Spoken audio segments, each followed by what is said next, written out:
Assalamualaikum warahmatullahi wabarakatuh. Halo Sobat IDI Jatim, kembali lagi di Podcast IDI Jatim Channel bersama dengan saya, Dr. Windy Tiandini SPKJ.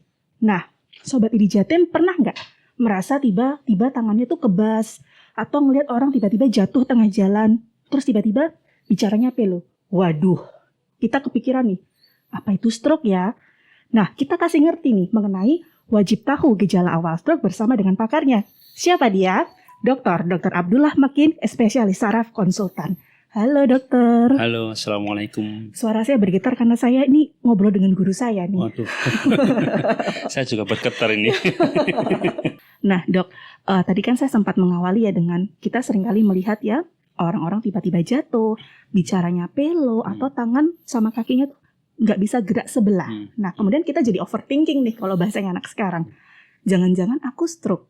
Nah, sebenarnya tuh apa sih dok yang dimaksud dengan stroke itu sendiri? Ya, jadi stroke itu adalah kegawatan neurologis ya, yang ditandai dengan gejala yang mendadak,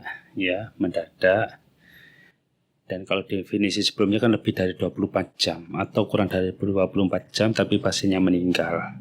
Artinya gejalanya itu menetap sampai dengan lebih dari 24 jam. Terus di situ disebabkan oleh faktor risiko vaskuler ya. Nah, karena faktor risiko vaskuler ya. Dan ini merupakan gawatan yang tertinggi, yang terbesar pada kelainan-kelainan neurologis ya. Jadi ada mendadak, ada lebih dari 24 jam, ada defisit neurologis ya. Yang dimaksud defisit neurologis seperti tadi yang disampaikan dokter tadi, yaitu kebas, pelo, seperti itu ya.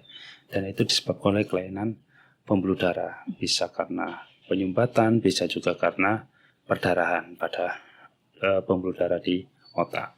Oke. Jadi kalau penyebabnya itu sendiri hanya murni karena vaskular atau pembuluh darah di penyumbatan pembuluh darah di otak atau ada penyebab lain dok? Ya bisa penyumbatan, bisa juga perdarahan ya.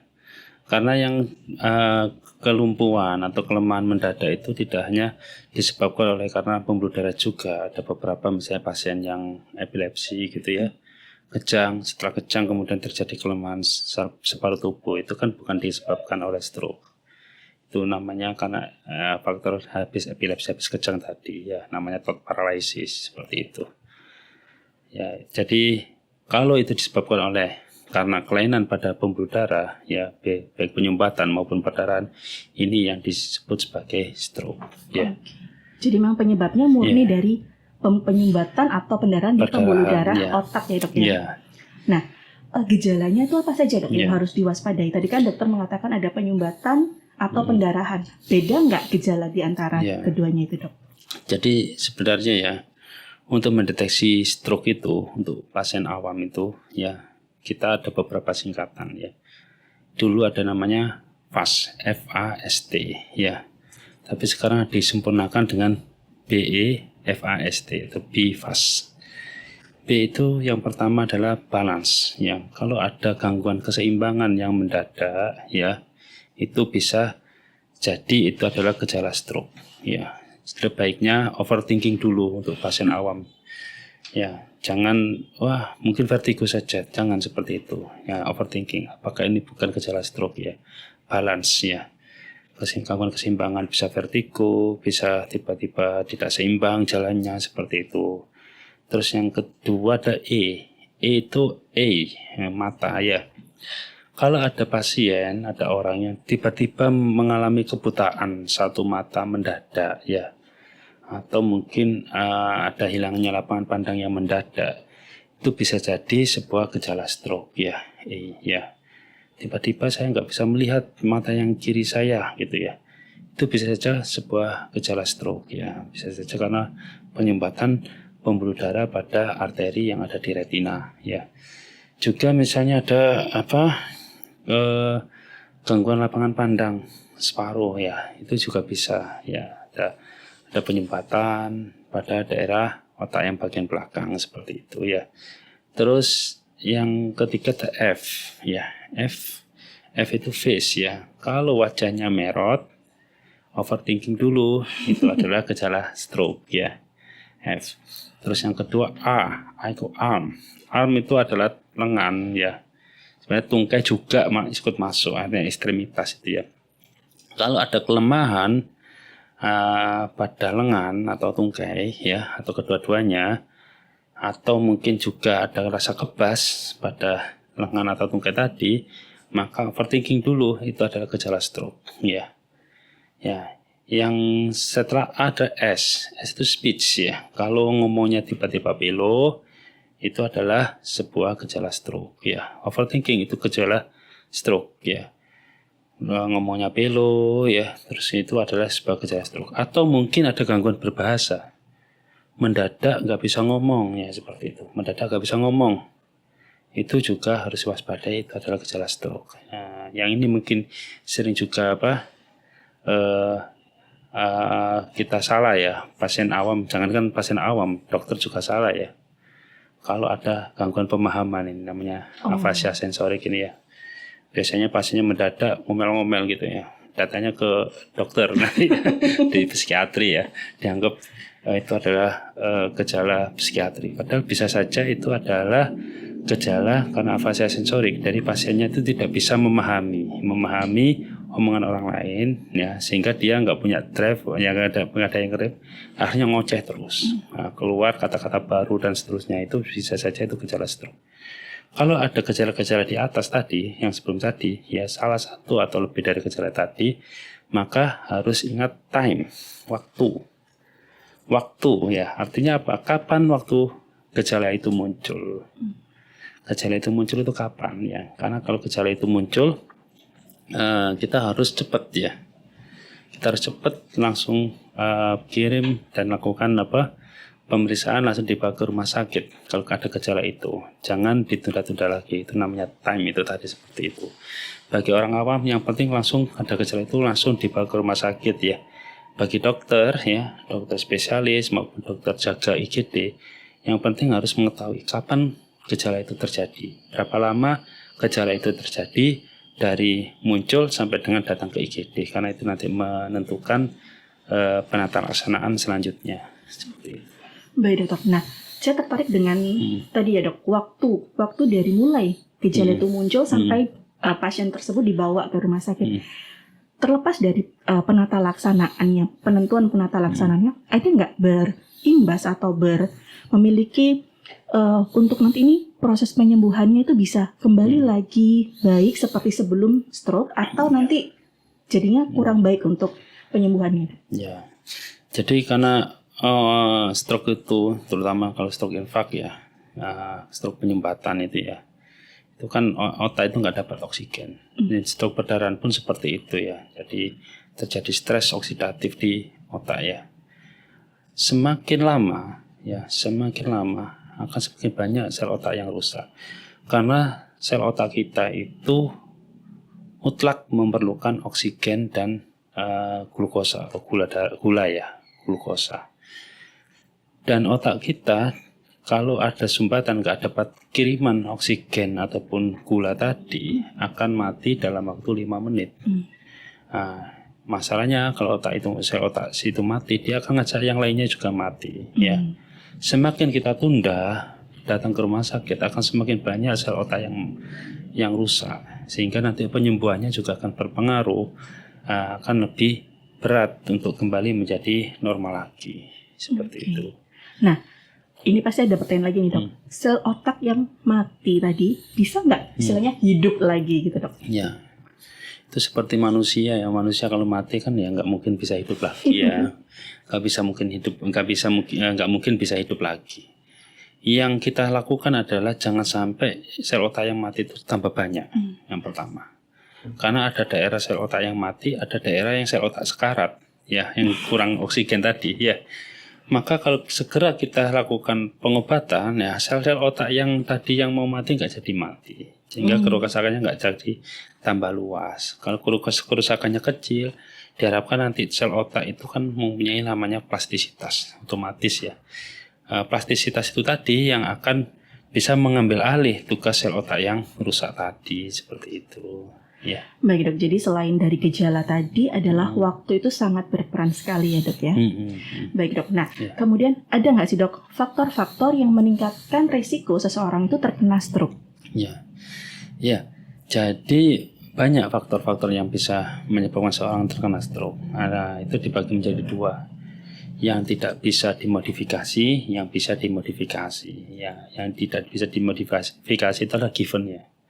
Given itu sudah takdirnya seperti itu. Misalnya jenis kelamin ya, jenis kelamin itu laki-laki lebih banyak kena stroke daripada wanita, itu nggak bisa dihindari lagi ya. Walaupun laki-laki itu berubah jenis kelamin gitu tetap aja kan hormonnya kan tetap laki-laki ya, tetap faktor risiko stroke-nya lebih tinggi. Yang kedua adalah usia. Semakin bertambah usia maka risiko stroke itu akan semakin tinggi.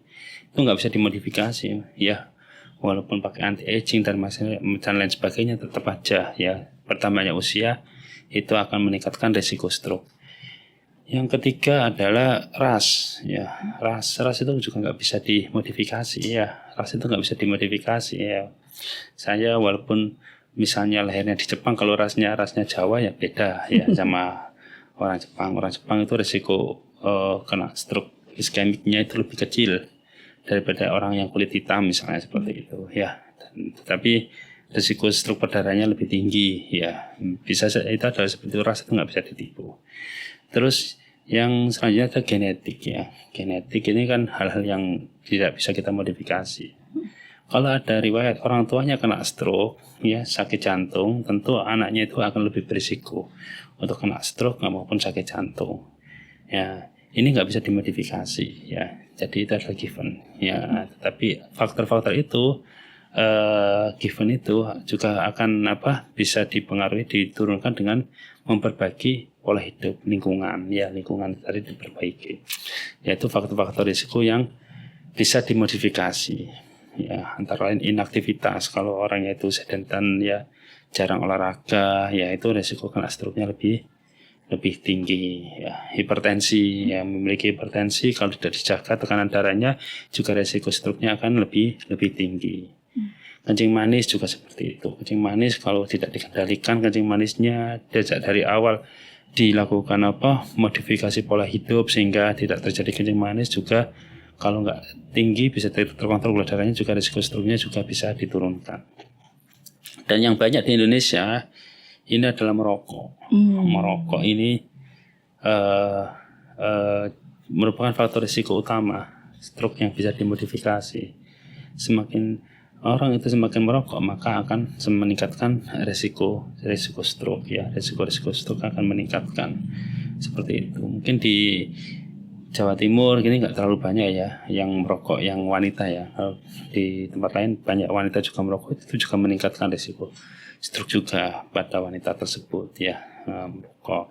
Terus pemakaian obat-obatan yang terlarang, misalnya amfetamin itu kan mereka simpatomimetik, itu yang juga menyebabkan risiko stroke juga ya. Selain itu kolesterol hubungannya tidak terlalu kuat ya untuk menjadi stroke, tapi itu juga berpengaruh. Terus ada lagi homocysteine. Homocysteine ini kalau tinggi juga akan meningkatkan risiko stroke ya. Untuk menurunkan homocysteine gampang, dengan makan sayur-sayuran yang kaya B12 juga akan menurunkan homocysteine. Yang kaya B12, asam folat itu juga menurunkan homocysteine. Itu adalah faktor-faktor risiko stroke namanya. Baik Dok, jadi memang ada yang bisa kita ubah, ada yang tidak bisa ya Dok ya. Tapi yang tidak bisa kita ubah itu sebenarnya bisa dikontrol ya Dok ya. Bisa dikontrol ya. Jadi ya kita harus bisa mengontrol. Karena apa? Genetik semuanya itu kan adalah given. Tapi juga lingkungan itu kan berpengaruh. Sesuatu yang given itu tidak akan muncul kalau tidak dipicu, kalau lingkungannya nggak mendukung ya. Misalnya orang tuanya ada riwayat stroke tapi anaknya lifestyle-nya bagus, olahraga, tidak menghindari tidak terlalu stres gitu ya, pola makannya juga dijaga, maka risiko stroke-nya juga akan rendah dibandingkan orang tuanya tadi ya.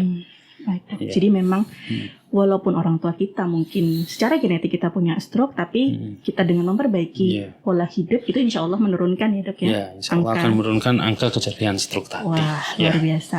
Nah, Dok, ini nih yang mungkin sering dulu ketika saya masih menjadi dokter umum, saya temui di IGD lagi sholat atau mau wudhu, tiba-tiba jatuh, tidak sadarkan diri. Seperti yang tadi dokter sampaikan, stroke ini kan mendadak biasanya. Nah, ada nggak sih, Dok, gejala atau tanda yang bisa kita perhatikan yang terjadi mungkin dari jauh-jauh hari sebelum tadi jatuh atau tiba-tiba langsung kebas, nggak bisa menggerakkan tangan kakinya gitu, Dok? Ya. Ya, karena stroke itu mendadak, biasanya tanpa ada gejala sebelumnya. Ya, cuma mungkin ada beberapa pasien itu ada mengalami namanya transient ischemic attack ya. Ada satu gejala stroke, namanya orang sekarang ngomongnya stroke ringan ya. Ya mungkin kebas paruh beberapa menit kemudian hilang. Nah, dianggap itu biasa, itu mungkin suatu tanda warning bahwa itu adalah stroke juga seperti itu. Dan juga sekarang ini juga yang banyak menjadi penyebab stroke itu kalau denyut jantungnya tidak teratur, namanya atrial fibrilasi. Itu adalah juga penyebab utama dari stroke itu tadi.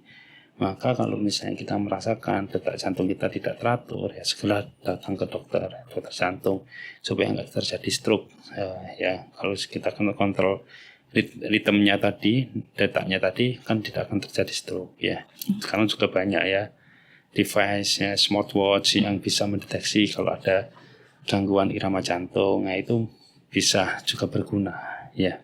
Baik, Dok. Jadi memang dengan kecanggihan alat-alat kayak handphone, terus jam tangan itu juga cukup membantu dari yang paling sederhana tadi ya, Dok ya, detak jantung ya, Dok ya. Detak jantung tadi ya, detak jantungnya teratur apa tidak. Ada beberapa yang juga bisa mendeteksi fall detection, nah seperti itu kan juga ada warning kalau detak jantungnya ini kok terlalu cepat, ada alarmnya yang membuat kita waspada ya. Gitu. Berarti cara paling sederhana tadi ya, Dok ya, detak jantung. Atau pernah nggak kita tiba-tiba ngerasa kebas gitu, Dok ya, walaupun cuma sebentar gitu ya, Dok ya. Ya, walaupun cuma sebentar, karena itu bisa saja satu saat muncul lagi dan menetap seperti itu ya. Baik, Dok. Nah, bagaimana pengobatan yang kita lakukan pada pasien dengan stroke itu tadi, Dok? Ya, yang paling penting tadi ya, yang BIFAS tadi kan T yang terakhir, time ya. Waktu adalah otak ya, time is brain. Semakin kita menunda kita memberikan terapi pada pasien stroke, maka semakin banyak sel otak yang rusak seperti itu. Nah, ketika ada pasien yang mengalami gejala stroke ya, yang tadi ya BIFAS tadi ya, ada gejala itu, salah satu atau lebih dari gejala itu tadi, langsung segera dibawa ke rumah sakit. Jangan ditunda-tunda dulu ya. Walaupun kita tahu ya, masyarakat Indonesia ini kan masyarakat yang gotong royong, suka musyawarah mufakat ya. Orang tuanya kena stroke itu masih musyawarah dulu, nunggu anaknya yang dari mana. Itu akan menunda terapi pada stroke, dan itu akan memperjelek ya prognosa dan kondisi klinis pasien tersebut.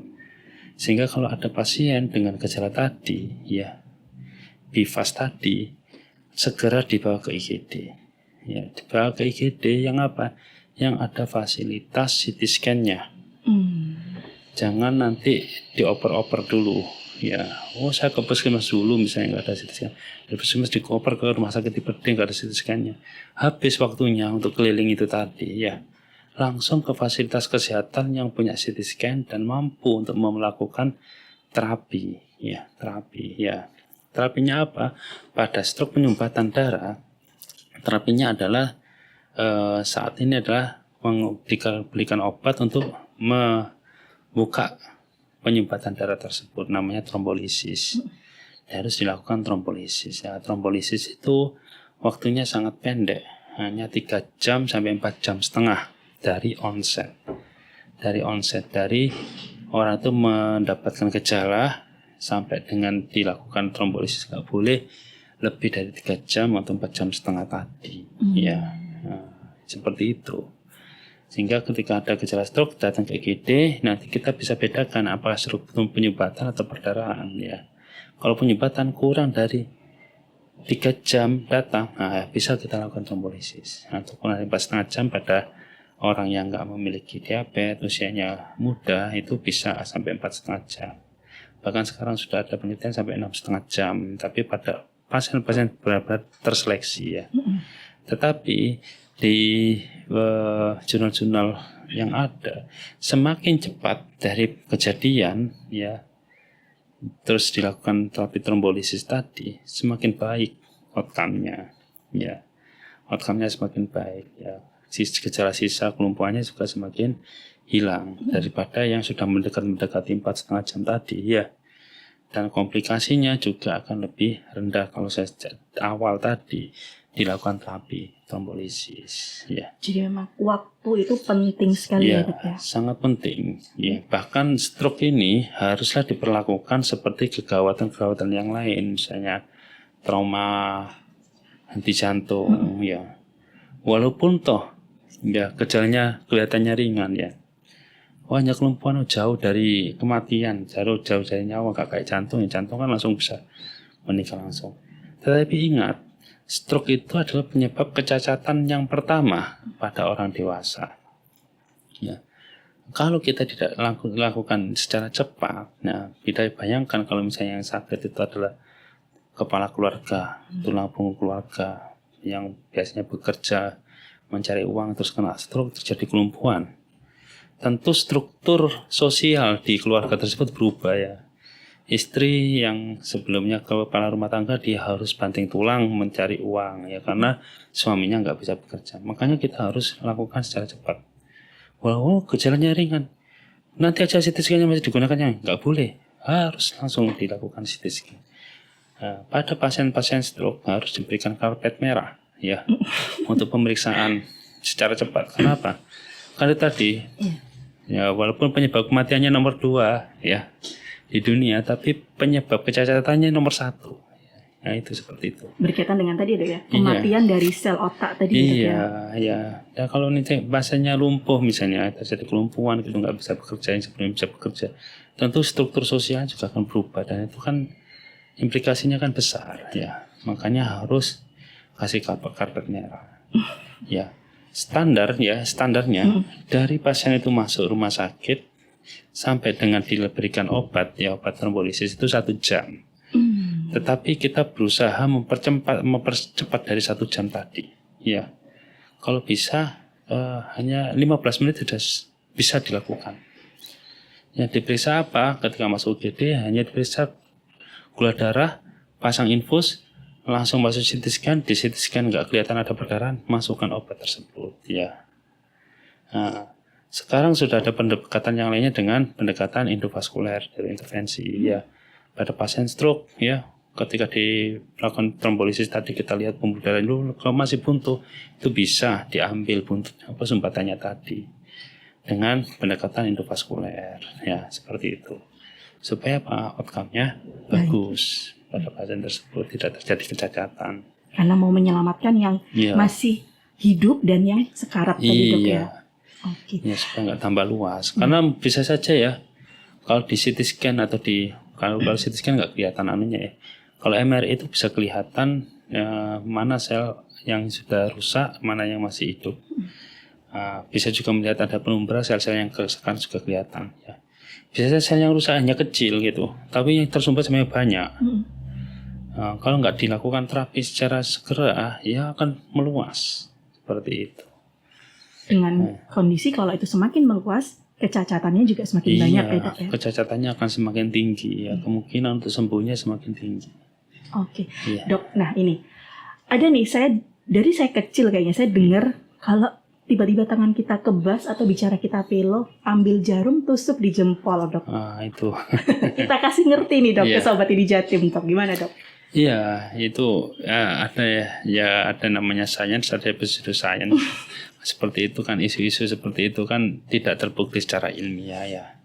Ya, yang paling penting bukan ditusuk jarumnya itu tadi, diambil penyumbatannya itu tadi, dibuka penyumbatannya itu tadi, harus segera bawa ke rumah sakit, CT scan, nggak ada perdarahan, bisa masuk ke trombolisis. Dan itu tidak bisa ya dok ya, ditusuk jarum jempolnya ya dok ya? Nggak bisa, nggak bisa ditusuk jarum jempolnya itu tadi ya. Baik dok, nah tadi kan dokter sudah membahas ya tentang faktor resiko. Nah, yang mungkin bisa kita rubah, yang kita bisa atur. Nah, sebetulnya tuh ada nggak sih pencegahan yang efisien yang harus dilakukan untuk mencegah individu itu terkena stroke, dok? Ya, sebenarnya yang paling mudah adalah satu, ya, gaya hidup tadi. Dengan apa? Hindari stres ya. Kalau stres ke dokter. Jadi pasien saya. Iya, jadi pasiennya dokter nanti ya. Kalau stres. Tapi stres itu kan diperlukan juga pada manusia. Kalau nggak ada stresor kan juga stres juga sebenarnya manusia itu tadi ya. Ya, jadi yang paling penting itu adalah hindari stres ya, kayak itu ya. Kalau ada masalah ya, makanya yang paling penting ya di jiwa itu ada katarsis itu tadi ya. Curhat itu kan juga mengurangi stres. Yang pertama itu tadi. Yang kedua adalah pola hidup adalah itu tadi, olahraga teratur ya. Olahraga teratur, dengan olahraga teratur akan meningkatkan sensitivitas terhadap insulin dan seterusnya, menghindari diabetes ya. Ya, kalau ada. Terus yang ketiga ya itu tadi, istirahat cukup ya, istirahat cukup, tidak perlu terlalu banyak, tidak boleh kurang juga. Terus juga medical check up ya, medical check up untuk mendeteksi faktor-faktor risiko stroke ya. Jadi mendeteksi apa ada diabetes, darah tinggi, kolesterolnya bagaimana, yang itu nanti bisa dilakukan pencegahan ya, pencegahan tadi. Kalau di luar negeri sudah ada medical check up ya, mungkin bisa kita kembangkan juga medical check up untuk mendeteksi risiko stroke ya. Bisa kita lakukan pemeriksaan CT scan atau MRI. CT scan, kalau CT scan kan ada radiasinya. MRI kita lihat pembuluh darahnya itu, dari pembuluh darah leher sampai ke otak itu ada penyempitan apa enggak ya. Kalau ada penyempitan bisa dilakukan tindakan ya, seperti itu. Kalau di kalau ras mongoloid ya, Jepang, Korea itu kan banyak ada penyempitan pembuluh darah yang namanya moya-moya, itu dideteksinya dari medical check up ya. Ada moya-moya gitu, akhirnya bisa dilakukan tindakan, disambung pembuluh darahnya. Nah, itu yang paling penting seperti itu. Baik dok, selain merubah gaya hidup adalah pentingnya kita periksa gitu ya dok ya. Iya. Nah, stroke ini kan seringkali terjadi berulang ya dok ya.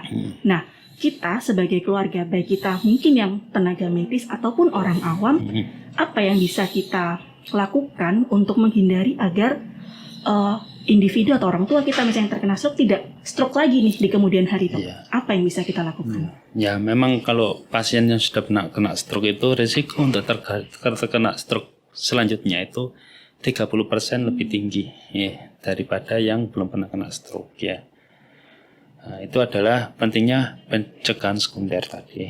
Pencegahan sekunder dengan apa? Mengendalikan faktor risiko. Yang pertama ya, kalau sudah diketahui diabetes, hipertensi, merokok ya hindari itu ya. Yang kedua adalah dengan memberikan obat-obat pengecer darah namanya antiplatelet itu ya. Kalau itu stroke infark supaya enggak terjadi stroke berulang.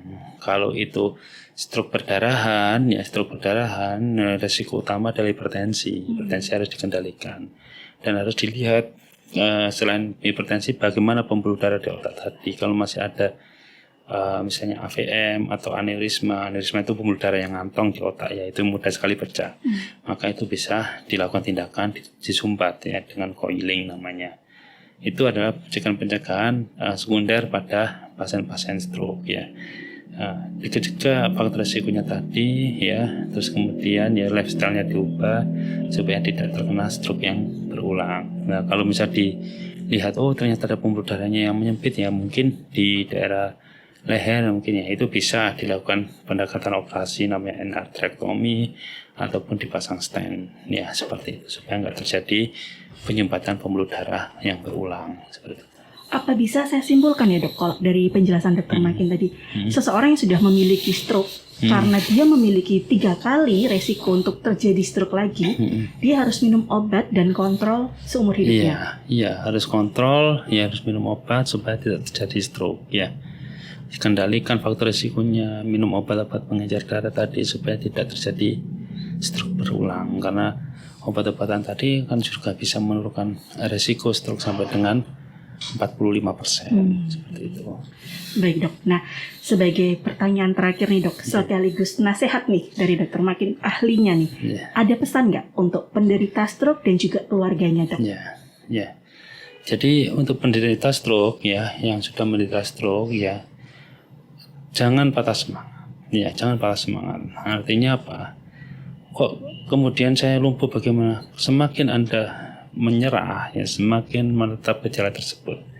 Semakin kita itu semangat ya untuk menghindari stroke, untuk melakukan latihan rehabilitasi, maka kecacatan itu akan semakin kecil, diminimalisir ya untuk pasien. Jadi kalau untuk keluarganya ya harus sabar ya, dan harus bisa merawat ya orang keluarganya kena stroke tadi, supaya dan juga memberi semangat ya, ini perlunya juga belajar ke dokter ini memberikan semangat bagaimana supaya dengan stroke tadi bisa diminimalisir ya kecacatannya tadi ya, dan harus semangat untuk minum obat supaya tidak terjadi serangan stroke yang berulang. Karena ini mungkin kita bisa lakukan penelitian bareng ya. Boleh, bagaimana kondisi depresi pasca stroke tadi dengan outcome stroke misalnya seperti itu. Kalau yang saya amati kalau pasiennya itu tidak terlalu semangat, sudah menyerah dengan stroke-nya, maka penyembuhannya lebih lama daripada pasiennya itu yang semangat ya untuk segera sembuh, itu lebih cepat penyembuhannya. Karena sekali lagi otak kita itu memiliki plastisitas. Semakin otak itu dirangsang, maka akan semakin cepat untuk belajar seperti itu ya. Kita ingat apa yang disampaikan Eric Kandel itu, penerima hadiah Nobel tahun 2000 ya. Otak itu ya harus digunakan. Kalau nggak digunakan akan kehilangan kemampuannya. Seperti itu. Luar biasa, Masya Allah.